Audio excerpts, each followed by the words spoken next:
Hello friends, क्या आप जानते हो कि कर्ण की मृत्यु के समय भगवान परशुराम कर्ण से क्यों मिलने आए थे? तो चलो हम इस वीडियो के माध्यम से आपको बताते हैं दोस्तों। दानवीर कर्ण के बिना महाभारत की कल्पना भी नहीं की जा सकती।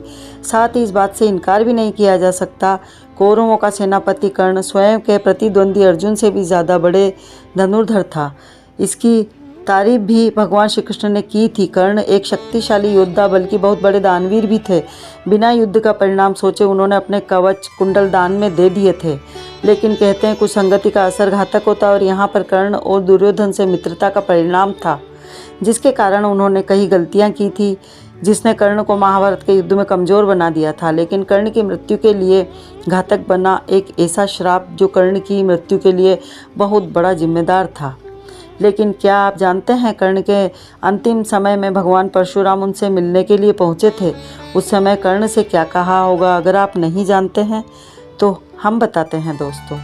जैसे कि आप जानते हैं कि कुंती के पुत्र कर्ण का पालन पोषण एक रथ चालक ने किया था। इसी कारण से कर्ण को सूतपुत्र कहा जाता था। लेकिन कर्ण की वीरता को देखकर दुर्योधन ने उन्हें अंग देश का राजा बना दिया था। जरासंध के हारने के बाद कर्ण को चंपा नगरी का राजा बना दिया। वैसे दानवीर कर्ण का जीवन एक तपस्या से कम नहीं था। इससे कहीं कर्मों का फल भोगना पड़ा जिसमें उसकी कोई गलती नहीं थी, लेकिन फिर भी अंजाम अनजाने में हुई कर्म और दूसरों की भलाई करते हुए अनजाने में पाप हुए तो उनको श्राप मिला जो उनके लिए प्राण घातक बना और उन्हें महाभारत के निर्णायक अर्जुन के हाथों वीरगति प्राप्त हुई। हम आपको बता दें कि कर्ण को 3 श्राप मिले थे। उसमें से एक श्राप ब्राह्मण ने दिया था, वैसे दूसरा अनजाने में बाण चलाने से मिला, तीसरा भगवान परशुराम ने दिया था। तो भगवान परशुराम, चलो जानते हैं भगवान परशुराम ने कर्ण को श्राप दिया था। इसका प्रमाण हम महाभारत की एक ऐसी कथा में मिलता है। जब शिक्षा प्राप्त करने के लिए द्रोणाचार्य के पास पहुँचे तो द्रोणाचार्य ने उन्हें सूतपुत्र कहते हुए निकाल दिया था। तब निराश होकर वे अपने घर चले गए और इसके बाद धनुष विद्या परशुराम जी सिखाते थे। इसके लिए उन्होंने किसी क्षत्रिय पुत्र को विद्या सिखाने से मना कर दिया, क्योंकि किसी समय उनके शिष्य पितामह भीष्म हुआ करते थे। तब उनके द्वारा किए गए पाप की वजह से परशुराम जी ने उस समय यह वचन दिया था कि आज के बाद किसी भी क्षत्रिय को विद्या नहीं सिखाऊंगा, क्योंकि उस समय उन्होंने एक पाप किया था कि अम्बा, अंबिका, अंबालिका, शिवम, काशी नरेश की पुत्री थी, उनको ज़बरदस्ती उठा ले आए थे और अपने सौतेले भाई चित्रांगद और विचित्रवीर्य के साथ ज़बरदस्ती विवाह करवा दिया था। उसमें से अम्बा ने भीष्म से विवाह करना चाहती थी। तब भीष्म ने जवाब दिया कि मैं आजीवन ब्रह्मचर्य का पालन करूँगा।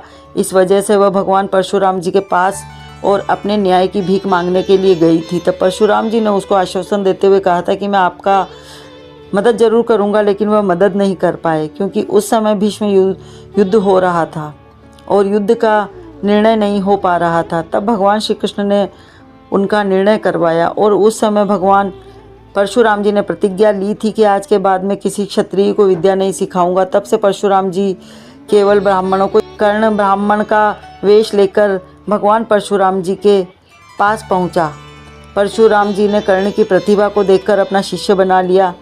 एक दिन परशुराम जी शिक्षा देने के बाद बहुत थक जाने की वजह से वह आराम करना चाहते थे और उन्होंने कहा, कर्ण मैं आराम करना चाहता हूं। तब कर्ण ने अपने गुरुजी को अपनी जांघ पर सर रखकर सोने के लिए कहा। परशुराम जी वहीं पर सो गए। तब कुछ समय के बाद एक बिच्छू आया और कर्ण की जांघ को काट लिया।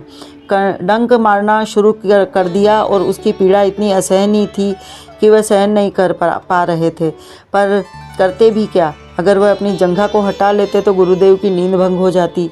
तो इस कारण कर्ण ने जंघा नहीं हटाई और उसके बाद बिच्छू बार बार डंक मारने की वजह से गरम खून निकलने लगा और गरम खून परशुराम जी के शरीर से लग गया और परशुराम जी तुरंत खड़े हो गए। परशुराम जी ने कहा कि कर्ण इतना घनघोर पीड़ा कोई ब्राह्मण सहन कैसे कर सकता है? ऐसी पीड़ा सहन करने वाला कोई ब्राह्मण नहीं हो सकता। तुम जरूर कोई क्षत्रिय हो, इसीलिए मैं तुम्हें एक श्राप देता हूँ कि जब तुम्हें इस विद्या का काम आएगा तो उसी समय सारी विद्या को भूल जाओगे। इस तरह परशुराम जी ने कर्ण को श्राप दिया। जब कर्ण और अर्जुन का कुरुक्षेत्र में युद्ध चल रहा था तब परशुराम कर्ण भूल जाने की वजह से कर्ण की मृत्यु हो गई। कर्ण की मृत्यु के बाद परशुराम जी क्यों आए दोस्तों?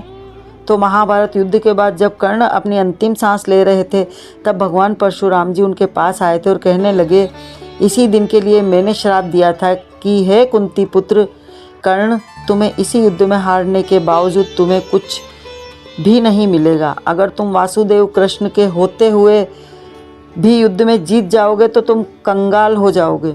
इसीलिए दान कर्ण, विजय सिर्फ पांडवों का अधिकार है और तुम दान देने के लिए प्रसिद्ध हो, ना कि लेने के लिए। और इसीलिए अपने भाग्य से संधि कर लो।